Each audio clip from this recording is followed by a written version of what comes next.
सोचिए, इस धरती पर हर एक जिंदा चीज, चाहे वो एक नन्हा सा बैक्टीरिया हो या फिर एक बहुत बड़ा पेड़, सबके सामने एक ही सवाल होता है। जिंदा रहने के लिए एनर्जी यानी ऊर्जा आखिर आएगी कहां से? तो चलिए आज हम जीवन के इसी फ्यूल की कहानी को समझते हैं। अच्छा, एक पौधा, एक मशरूम और एक बाग। क्या लगता है इन तीनों में कॉमन क्या हो सकता है? पहली नज़र में तो शायद कुछ भी नहीं लगेगा, है ना? लेकिन असल में इन सब को एक ही चीज़ चलाती है, और वो है एनर्जी। और इसी एनर्जी को पाने का जो तरीका है, बस उसी को हम पोषण कहते हैं। लेकिन देखिए, पोषण का मतलब सिर्फ पेट भरना नहीं होता। ये तो एक तरह का कह सकते हैं जादू है, जहां खाने की केमिकल एनर्जी को उस लाइफ एनर्जी में बदला जाता है जो हमें सांस लेने, चलने और यहां तक कि सोचने की भी ताकत देती है। अब देखिए, इस धरती पर लाखों तरह की स्पीशीज हैं। हर एक अपने अपने अनोखे अंदाज में जी रहा है। तो क्या इसका मतलब ये हुआ कि खाने के भी लाखों तरीके होंगे? मजे की बात यह है कि नहीं। असल में जिंदगी को चलाने के लिए मोटे तौर पर सिर्फ दो ही स्ट्रैटेजी हैं। और बस यहीं पर पोषण की पूरी दुनिया दो टीमों में बंट जाती है। एक तरफ हैं प्रोड्यूसर्स, जिन्हें हम स्वपोषी भी कहते हैं। ये वो हैं जो अपना खाना खुद बनाते हैं। और दूसरी तरफ हैं कंज्यूमर्स, यानी विषमपोषी, जो एनर्जी के लिए दूसरों पर डिपेंड करते हैं, मतलब दूसरों को खाते हैं। तो चलिए सबसे पहले बात करते हैं टीम प्रोड्यूसर्स की। ये वो कमाल के जीव हैं जो इस प्लैनेट पर लगभग हर किसी के लिए खाना तैयार करते हैं। इन्हें ही हम कहते हैं सेल्फ फीडर्स। ये जो शब्द है ना, ऑटोट्रॉफिक, इसका मतलब इसके नाम में ही छिपा हुआ है। ग्रीक में ऑटो का मतलब होता है खुद और ट्रॉफिक का मतलब होता है पोषण।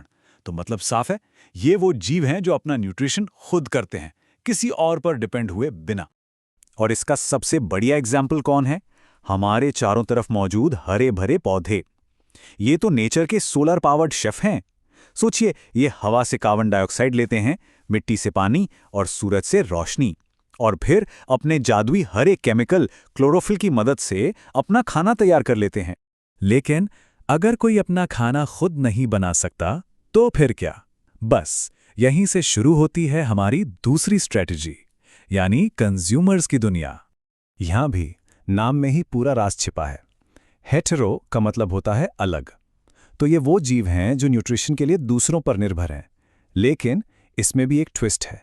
ये भी तीन अलग अलग तरीकों से अपना खाना हासिल करते हैं। तो सबसे पहले आते हैं सैप्रोट्रॉप्स। इन्हें हम नेचर की क्लीन अप क्रू भी कह सकते हैं। ये फंगस और बैक्टीरिया जैसे जीव होते हैं जो मरे हुए पेड़ पौधों और जानवरों को डिकम्पोज करते हैं, और ऐसा करके वो कीमती न्यूट्रिएंट्स को वापस मिट्टी में मिला देते हैं। तो अगली बार अगर कोई फल सड़ता हुआ दिखे तो याद रखिएगा, ये तो नेचर का रिसाइकलिंग का तरीका है। अच्छा, दूसरा तरीका थोड़ा ज्यादा पर्सनल है। इसे कहते हैं पैरासिटिक न्यूट्रिशन। इसमें जीव किसी दूसरे जिंदा ऑर्गेनिज्म, जिसे होस्ट कहते हैं, उसके शरीर पर या उसके अंदर रहकर अपना खाना चुराते हैं। जैसे जोक के बारे में सोचिए, जो खून चूसती है, या फिर पेट में रहने वाले कीड़े। अब यहां एक बहुत जरूरी बात समझने वाली है। एक पैरासाइट का इरादा अपने होस्ट को जान से मारना नहीं होता। क्यों? क्योंकि अगर होस्ट ही मर गया तो खाने का सोर्स भी तो खत्म हो जाएगा। लेकिन हाँ, इस रिश्ते में होस्ट को नुकसान जरूर पहुंचता है। और फिर आता है तीसरा तरीका, होलोजोइक न्यूट्रिशन, जिससे हम सबसे ज्यादा फेमिलियर हैं। इसमें ऑर्गेनिज्म कॉम्प्लेक्स खाने को पहले निगलता है और फिर उसे अपने शरीर के अंदर तोड़कर पचाता है। एक छोटे से अमीबा से लेकर हम इंसानों तक ज्यादातर जानवर इसी तरह से खाते हैं। तो चलिए इस प्रोसेस को थोड़ा और करीब से देखते हैं, लेकिन एक ऐसे जीव के जरिए जिसके बारे में शायद हम ज्यादा सोचते नहीं। एक माइक्रोस्कोपिक अमीबा। तालाब के पानी की एक बूंद में रहने वाला ये सिंगल सेल वाला जीव अमीबा देखने में भले ही एक धब्बे जैसा लगे, लेकिन जब खाने की बात आती है ना, तो ये भी जंगल के राजा शेर वाले ही बेसिक रूल्स फॉलो करता है। तो सवाल ये है कि बिना हाथ और मुंह के अमीबा खाता कैसे है? ये अपने शरीर को ही बदल लेता है। ये अपने सेल के कुछ हिस्से को आगे बढ़ाकर नकली पैर बनाता है, जिन्हें सूडोपोडिया कहते हैं, और इन्हीं से ये अपने शिकार को चारों तरफ से घेर लेता है।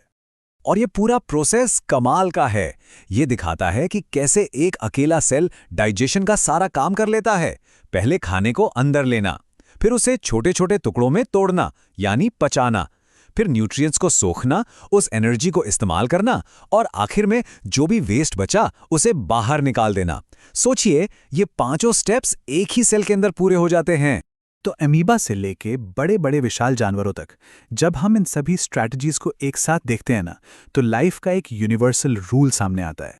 चाहे कोई जीव एक सेल का हो या खरबों सेल्स का, चाहे वो तालाब में रहता हो या फिर सवाना के मैदानों में, एनर्जी पाने और उसे इस्तेमाल करने का जो बेसिक प्रिंसिपल है वो कभी नहीं बदलता।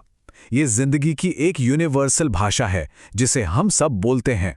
तो अगली बार जब हमारे सामने खाने की प्लेट हो तो एक पल के लिए जरूर सोचिएगा, ये सिर्फ भूख मिटाना नहीं है, ये उस कमाल की बायोलॉजिकल जर्नी की शुरुआत है जो हमारी हर सोच, हर कदम और हर धड़कन को पावर देती है। सवाल तो ये है कि ये एनर्जी आगे कौन सी अविश्वसनीय कहानी लिखेगी।